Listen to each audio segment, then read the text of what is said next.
திமுகவிலிருந்து திரு Constantine Ravindran அவர்கள் இணைந்திருக்கிறார். Sir, இணைப்பில் வந்தமைக்கு முதல்ல நன்றி. நேற்றைய தினம் திரு விஜய் அவர்கள் பேசின பேச்சை நீங்களும் கவனிச்சிருப்பீங்க அப்படின்னு நினைக்கிறேன். இந்த பேச்சை அடுத்து என்ன கருத்து நிலவுகிறது அப்படின்னா, பாஜக எதிர்ப்பை முன்னிறுத்தி தான் திமுக தங்களுடைய பிரச்சாரத்தையே மேற்கொண்டுட்டு வராங்க.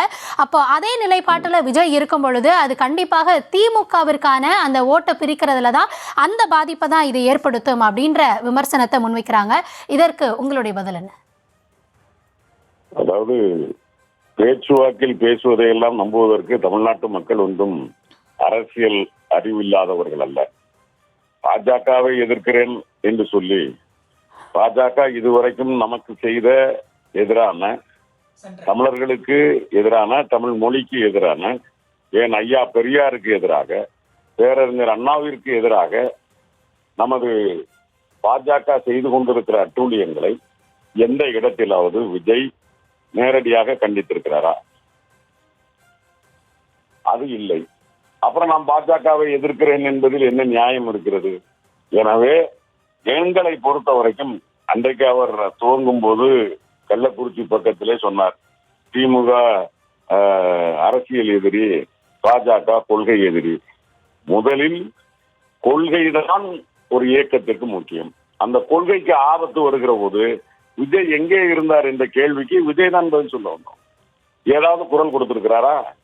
எனவே அரசியல் ரீதியாக அவர் தனக்கு இருக்கிற ஒரு பாப்புலாரிட்டி, தனக்கு இருக்கிற ஒரு விளம்பரத்தை வைத்துக் கொண்டு ஏதோ ஒரு அரசியல் நடத்த வேண்டும் என்று நினைக்கிறார். இதை பெரிதாக திராவிட முன்னேற்ற கழகம் எடுத்துக்கொள்ள வேண்டிய அவசியம் இல்லை. ஏனென்றால் எங்களினுடைய பாதையும் எங்களினுடைய அரசியலும் இன்றைக்கு ஆழமாக தமிழ்நாட்டு மக்களிடம் வேரூன்றி இருக்கிறது. உளப்பூர்வமாக, உணர்வு பூர்வமாக, கொள்கை ரீதியாக பாஜகவை எதிர்ப்பது யார் என்பது நாட்டு மக்களுக்கு நன்றாக தெரியும்.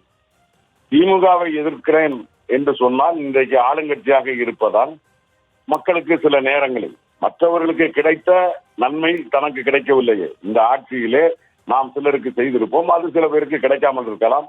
இந்த மாதிரி ஆதங்கத்தில் இருக்கிற 2%, 3% ஓட்டை வேண்டும் என்றால் அதிமுகவிற்கு போகாமல் விஜய் தன் பக்கம் திருப்பிக் கொள்ளலாமே தவிர பாஜகவிற்கு எதிரான வாக்கு திராவிட முன்னேற்ற கழக கூட்டணியை தாண்டி வெளியே போவதற்கு வாய்ப்பில்லை. எனவே இது பாதிப்பை ஏற்படுத்தும் என்று சொன்னால் ஒருவேளை அது அதிமுகவிற்கு பாதிப்பை ஏற்படுத்தலாமே ஒழிய திராவிட முன்னேற்ற கழகம் அதை பொருட்படுத்த வேண்டிய இடத்தில் இல்லை, அவசியமும் இல்லை.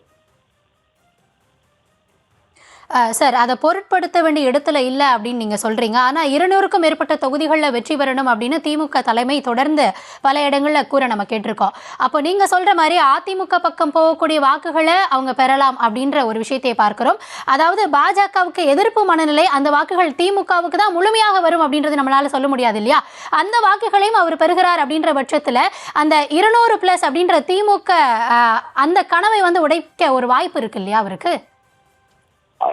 அதாவது அரசியலில் இந்த நிமிடம் வரைக்கும் சகோதரி, நீங்களோ அல்லது அரசியல் விமர்சகர்களோ இல்ல அவருக்கு பின்னால் நிற்கிற கூட்டமோ இத்தனை சதவீதம் வாக்கு விஜய்க்கு உண்டென்று ஏதாவது நிரூபணம் இருக்கிறதா?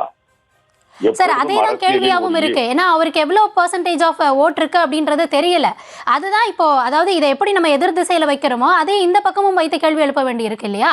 அவருக்கு எவ்வளவு இருக்குன்னு நமக்கு தெரியாது. அப்போ நம்ம எப்படி அதத்தாமா தொடரலாம் சார்? நீங்க சொல்ற மாதிரி தமிழ்நாட்டை பொறுத்த வரைக்கும் இன்னைக்கு இருக்கிற சூழ்நிலையில எங்களுடைய திராவிட முன்னேற்ற கழக ஆட்சிக்கு எதிர்ப்பு இருந்தால் இப்ப நாங்க ஓரணியில் தமிழ்நாடுன்னு நான் கூட அன்னைக்கு கள்ளக்குறிச்சி பக்கமா ஏறத்தாழ ஒரு 8000 10,000 மக்களை பார்த்துட்டு தான் வந்தேன். அதாவது கோபம் அவர்களுக்கு இல்லை இந்த அரசின் மீது. சில அவர்களுடைய தேவைகள் அல்லது நாம் செய்த திட்டங்களில் அவர்களுக்கு கிடைக்காமை, இது போன்ற போதாமைகள் இருக்கிறதே தவிர திராவிட முன்னேற்ற கழக ஆட்சியின் மீது அவர்களுக்கு கோபம் இருந்தால் நாங்கள் இறங்கியே போக முடியாது. உங்களுக்கு தெரியாததல்ல, அரசியலில் ஆளும் கட்சி மக்களை சந்திக்க போவது என்பது சாதாரண விஷயம் இல்லை. ஏதோ ஒரு வகையில எங்கேயோ ஒரு இடத்துல அவங்க அறியாமல் பாதிக்கப்பட்ட மக்கள் இருக்கலாம். ஆனால் நான் பார்த்த வரைக்கும் அப்படி மக்களிடம் ஒரு கொதிப்போ ஒரு வெறுப்போ இருப்பதாக இல்லை. சில வருத்தங்கள் இருக்கிறது, அது சரி செய்யப்படும். எனவே எங்களுக்கான வாக்குகள் எக்காரணத்தை முன்னிட்டும் விஜய் போன்றவர்களால் பிரிப்பதற்கு வாய்ப்பில்லை. எங்களுக்கு எதிரான வாக்குகள், அதாவது ஒருவேளை இந்த ஆட்சிக்கு எதிரான மனநிலையோ நிர்வாகத்தில் அதிருப்தியான மனநிலையிலோ இருக்கிறவர்கள் அதிமுகவிற்கு போட வேண்டியவர்கள் விஜய்க்கு போடுவார்களே, ஆனால் எங்கள் எதிர்ப்பு ஓட்டு 2ஆக பிரிகிற போது எங்களுக்கு அல்லவா வெற்றி வாய்ப்பு அதிகமாக இருக்கும் சகோதரி. அப்படியானால் இந்த 200 என்பது இன்னும் கூடுவதற்கு தானே வாய்ப்பு இருக்கிறது. அதைத்தான் நான் சொல்லுகிறேன். எனவே திராவிட முன்னேற்ற கழகம் வரட்டும். பல பேர் அரசியலுக்கு வரும்போது நாட்டு மக்களுக்கு நல்லது நடக்கும், நல்லது செய்ய வேண்டும் என்கிற ஆசை இன்னும் அதிகமாக இருக்கும். செய்வோம். அதற்காக திராவிட முன்னேற்ற கழகம் கண்டவர்களையெல்லாம் பார்த்து வந்தவர்களையெல்லாம் பார்த்து அரசியல் ஒரு நாளும் திராவிட முன்னேற்ற கழகம் தன் போக்கை மாற்றிக் கொண்டதில்லை. நாங்கள் போய்கொண்டிருப்பது ஒரு லட்சிய பயணம். அதில் ஆட்சி என்பது எங்களுக்கு ஒரு ஆயுதமே தவிர அதுதான் என்று திராவிட முன்னேற்ற கழகம் ஒருபோதும் இருந்ததில்லை. எனவே எங்களை பொறுத்த வரைக்கும் எங்கள் அரசியல் பயணம் தொடரும். மாண்புமிகு தலைவர் தளபதி மு க ஸ்டாலின் அவர்கள் சொல்லி இருப்பதை போல ஓரணியில் தமிழ்நாடு திரளும். 2026 அந்த வெற்றியை நமது தமிழ் நியூஸ் தமிழ் 24/7 அன்றைக்கு கொண்டாடும். நன்றி சார். இணைப்பில் உங்கள் தரப்பு நன்றி. கருத்துக்களை பகிர்ந்தமைக்கு நன்றி.